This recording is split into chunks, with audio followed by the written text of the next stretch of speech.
नमस्कार मित्रों, क्षमा चाहता हूँ। कई दिनों के गैप के बाद वीडियो डाल रहा हूँ। पता नहीं क्यों मूड ही नहीं हो रहा था। खैर, 2021 काफी घटना प्रधान रहा तथा 2022 और भी घटना प्रधान रहने वाला है। अब प्रतीक्षा है कि इन घटनाओं में एक घटना वह भी घटे जिसके द्वारा भारत हिंदू राष्ट्र घोषित हो। यह करोड़ों भारतीयों का सपना है, लेकिन नया नहीं है।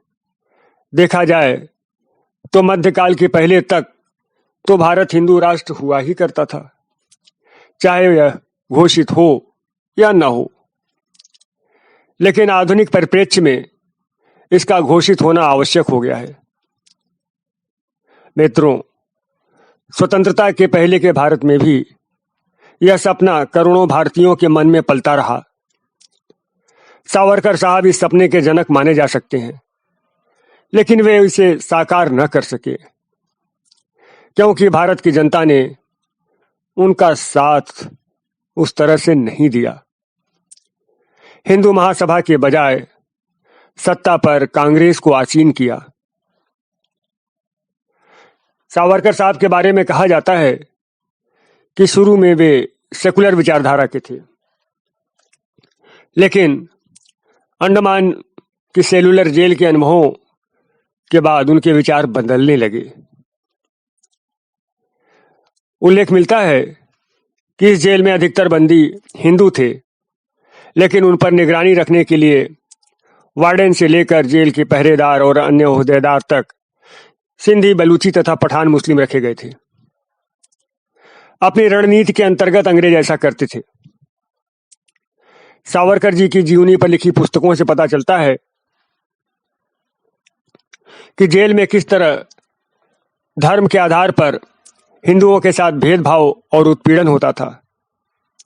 इससे बचने के लिए बहुत से हिंदू धर्म परिवर्तन कर लेते थे। इस पर सावरकर साहब ने इस भेदभाव और धार्मिक उत्पीड़न के विरुद्ध आवाज भी उठाई। आगे चलकर जब उन्हें रत्नागिरी जेल में शिफ्ट किया गया, तब भी उन्हें वैसी ही परिस्थितियां मिली। वास्तव में अंग्रेजों ने भारत के लगभग सभी जेलों में ऐसी ही नीतियां अपना रखी थी। इन बातों को देखकर सेकुलर सावरकर का झुकाव धीरे धीरे हिंदुत्व की ओर होने लगा। इसके अलावा भारत में बढ़ रहे मुस्लिम कट्टरतावाद ने भी उन्हें हिंदुत्व की ओर मोड़ने में भूमिका निभाई। कई सारी घटनाएं उस समय घटी थी और घट रही थी, जिनका सावरकर साहब पर काफी प्रभाव पड़ा। काफी वे सोचने के लिए विवश हुए। जैसे 19वीं शताब्दी के आरंभ में जो बहावी आंदोलन हुआ था, उसने भारत में दारुल हरम स्थापित करने का उद्देश्य रखा की इच्छा रखी, और उसकी इस मुहिम को हैदराबाद के निजाम सहित अनेक मुस्लिम शासकों का भी समर्थन प्राप्त था।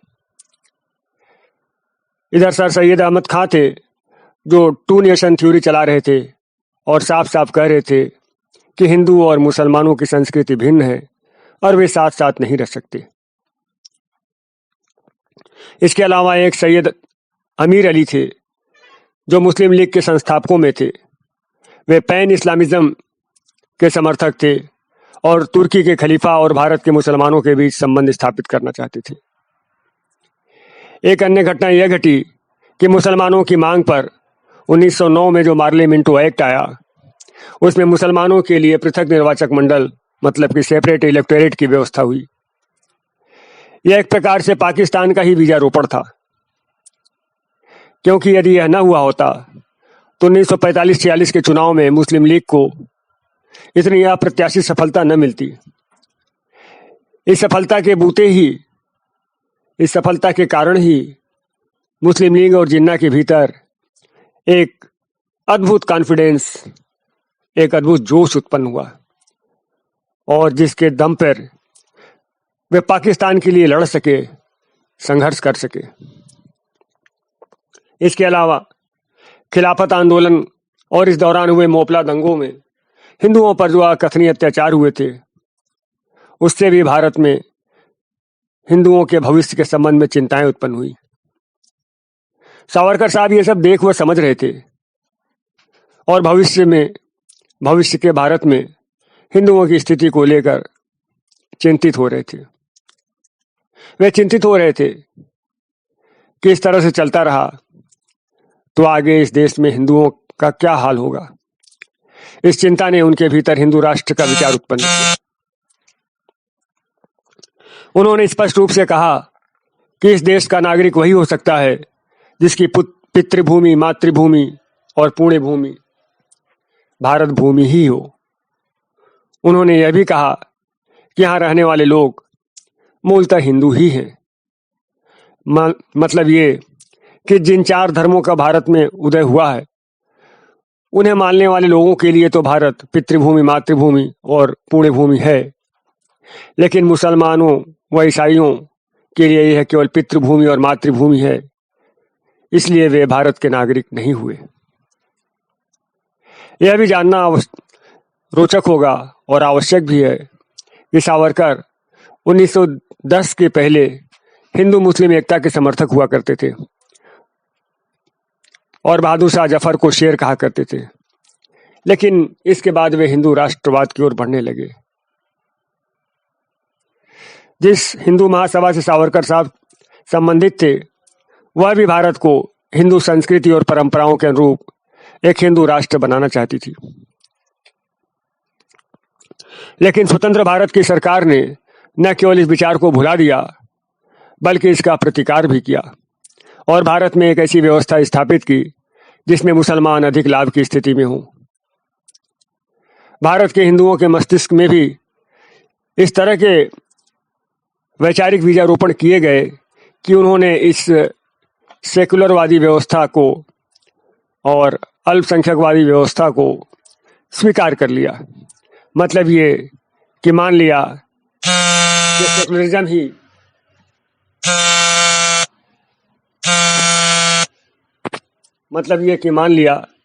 कि सेकुलरिज्म ही भारत के लिए सर्वश्रेष्ठ व्यवस्था है और अल्पसंख्यकों का संरक्षण आवश्यक है। ये दोनों बातें भारत के हिंदुओं के मन में इस तरह से बिठा दी गई कि वे इन्हें उचित लगने लगी और आवश्यक लगने लगी।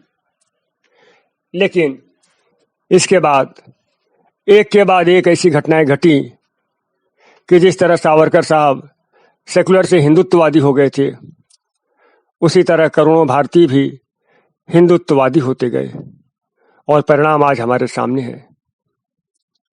हिंदू राष्ट्र की स्थापना आज न केवल एक प्रबल आवाज है, बल्कि आकाश को गुंजायमान करता एक प्रचंड नारा भी है। कुछ सेकुलर टाइप हिंदुओं की बात न की जाए तो भारत के हिंदुओं के प्राणों में पल रहा है ये सपना। लेकिन प्रश्न वही है कि हिंदू राष्ट्र से तात्पर्य क्या? क्या संविधान की प्रस्तावना से सेकुलर शब्दावली को निकाल देने से और इसके स्थान पर हिंदू राष्ट्र शब्दावली का समावेश कर देने मात्र से भारत हिंदू राष्ट्र बन जाएगा, या कुछ ठोस भी करना होगा? वास्तव में प्रश्न तो यह भी पूछा जाना चाहिए कि हिंदू राष्ट्र के द्वारा हम किन लक्ष्यों की प्राप्ति करना चाहते हैं। मित्रों, हिंदू राष्ट्र के द्वारा हम एक सुरक्षित व खुशहाल भारत चाहते हैं। हम अपनी धार्मिक व सांस्कृतिक विरासत को अक्षुण्ण व फलता फूलता देखना चाहते हैं। हम अपनी भावी पीढ़ियों के लिए एक सुखमय व सुरक्षित भविष्य की कामना करते हैं। लेकिन कैसे? हिंदू राष्ट्र से ये लक्ष्य कैसे प्राप्त हो सकेंगे? देखिए, हम सैकड़ों सालों से डेमोग्राफिक इन्वेजन झेल रहे हैं। जनसंख्या में हिंदुओं के घटते अनुपात के कारण भारत के अनेक खंड पहले ही हो चुके हैं और अब जो अवशिष्ट भारत है वह अभी अपने भविष्य को लेकर चिंतित है। हाल ही में हमने यूपी के संदर्भ में देखा कि किस प्रकार ओवैसी मुसलमानों का अनुपात 19% बताकर मुस्लिम मुख्यमंत्री बनाने का आह्वान कर रहे हैं। वे अखिलेश यादव को चुनौती दे रहे हैं। अब यह तथाकथित सेकुलर पार्टियों को सोचना है कि जिस तरह सेकुलरिज्म की आड़ में वे मुस्लिम समर्थक नीतियों को आगे बढ़ा रहे हैं, उसका परिणाम अंततः क्या होने वाला है। उन्हें जानना चाहिए कि अंततः वे भी उपयोग करके फेंक दिए जाएंगे, लेकिन राजनीतिक स्वार्थ ने उनसे दूरदृष्टि छीन ली है। आज सत्ता मिल जाए, कल के बारे में वे सोचना नहीं चाहते, अपनी भावी पीढ़ियों के बारे में सोचना नहीं चाहते। और जो लोग ऐसी पार्टियों का समर्थन करते हैं, उन्हें भी सोचने की आवश्यकता है। थोड़े से लाभ के लिए या जातिवाद के जाल में फंसकर वे ऐसी गलतियां न करें जो राष्ट्र के लिए ठीक नहीं है। कुछ जिम्मेदारी राष्ट्र के प्रति भी तो बनती है।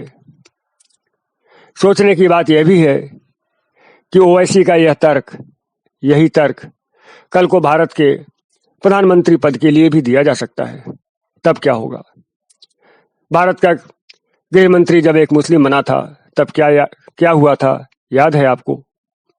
कश्मीरी हिंदुओं पर वह अत्याचार हुआ था जो मानवता व लोकतंत्र के नाम पर एक काला धब्बा है। हिंदू राष्ट्र के द्वारा हम इन आशंकाओं का निवारण चाहते हैं, लेकिन इसके लिए आवश्यक है कि भारत न केवल हिंदू राष्ट्र घोषित हो, बल्कि इस शब्दावली को चरितार्थ भी करे। इसके अनुरूप प्रावधान भी किए जाएं, जैसे कि हिंदू धर्म भारत का राजधर्म बने और सभी तरह के सरकारी पदों के लिए हिंदू होना आवश्यक शर्त हो। फिर से सुनिए मित्रों, हिंदू राष्ट्र के अंतर्गत हम क्या चाहते हैं, हिंदू राष्ट्र का हमारे लिए क्या अर्थ है, इसके लिए क्या प्रावधान होने चाहिए मुख्य उनकी बात कर रहा हूं। तो पहला प्रावधान ये कि हिंदू धर्म भारत का राजधर्म घोषित हो और सभी तरह के सरकारी पदों के लिए हिंदू होना अनिवार्य शर्त हो। मतलब कि प्रधानमंत्री, राष्ट्रपति या अन्य जो भी सरकारी पद हैं, नीचे से ऊपर तक, उन सभी पदों पर नियुक्ति के लिए हिंदू होना एक अनिवार्य योग्यता हो। मताधिकार के लिए हिंदू होना अनिवार्य योग्यता हो। मतलब वोटिंग राइट उसे हो जो हिंदू है। चुनाव में उम्मीदवार बनने के लिए भी हिंदू होना आवश्यक हो। शिक्षण पाठ्यक्रम में एक अलग विषय पढ़ाया जाए जिसमें बताया जाए कि किस तरह भारत में डर से, लोभ से और धोखे से धर्मांतरण का लंबा खेल चला और आज जो धर्मांतरित लोग हैं वे मूलतः हैं कौन और उनके पूर्वजों पर क्या क्या गुजरी है। अगला पॉइंट, धर्मांतरण पर पूर्ण प्रतिबंध हो, लेकिन घर वापसी के लिए प्रोत्साहन योजनाएं चलाई जाएं। इतना ही नहीं, घर वापसी करने वालों के लिए पुनर्वास व आरक्षण जैसी योजनाएं भी हो। हिंदू लड़कियों का गैर हिंदू पुरुषों से विवाह प्रतिबंधित हो। अगला पॉइंट, पूरे विश्व के हिंदुओं को भारत का स्वाभाविक नागरिक माना जाए। यह भी स्पष्ट कर दूं मित्रों कि यहां हिंदू से तात्पर्य भारत भूमि पर उपजे सभी धर्मों से है, अर्थात इसमें सनातन की चारों शाखाएं शामिल हैं, हिंदू, सिख, बौद्ध व जैन। रही बात गैर हिंदुओं की, तो उन्हें भारत में निवास करने तथा जीवन व आजीविका जैसे अधिकार तो हों, लेकिन ऐसा कोई अधिकार न हो जिससे आगे चलकर भारत की अखंडता खतरे में आ सके, जैसा कि 1947 में हमने देखा। उन्हें यह अधिकार नहीं दिया जा सकता कि वे अनियंत्रित जनसंख्या वृद्धि के द्वारा, लव जिहाद जैसे हथकंडों के द्वारा अथवा धर्मांतरण जैसे अभियान के द्वारा भारत की डेमोग्राफी को इस तरह प्रभावित करें कि आगे चलकर हमें एक और पाकिस्तान देखना पड़े या कोई क्रिश्चियन राष्ट्र की मांग उठाए। अगला पॉइंट यह है कि गैर हिंदू घुसपैठियों के साथ कठोरता से निपटा जाए और उन्हें उनके देश वापस भेजने के लिए कानून बनाए जाए। और हाँ, ये बताने की आवश्यकता नहीं है कि हिंदू राष्ट्र में कोई अल्पसंख्यकवाद नहीं होगा, कोई अल्पसंख्यक शिक्षण संस्थाएं नहीं होंगी। एक राष्ट्रीय शिक्षा नीति होगी जो देश के सभी नागरिकों पर लागू होगी। यह शिक्षा नीति भारत की मूल सांस्कृतिक धारा से ओतप्रोत होगी। मित्रों, आधुनिक युग में ये बहुत ही अजीब सी मांगे लग सकती हैं, ये बड़े अजीब से प्रावधान लग सकते हैं, लेकिन क्या करूं, भारत की जो परिस्थितियां हैं और ऐतिहासिक काल में जिस तरह की चोट खाई है हमने, उन्हें देखते हुए एक सुखमय व सुरक्षित भारत के लिए मुझे ये प्रावधान आवश्यक लगते हैं। फिर भी मैं दावा नहीं करता कि मेरे ये विचार पूरी तरह से सही हैं। आपसे निवेदन है कि यदि आपको सही लगते हैं तो इसके पक्ष में वातावरण बनाएं और गलत लगते हैं तो कमेंट करके बताएं कि गलत क्या है और उसे सही कैसे किया जाए, भारत पर मंडराते संकट का निवारण कैसे किया जाए। तो ठीक है मित्रों, फिर मिलते हैं। नमस्कार।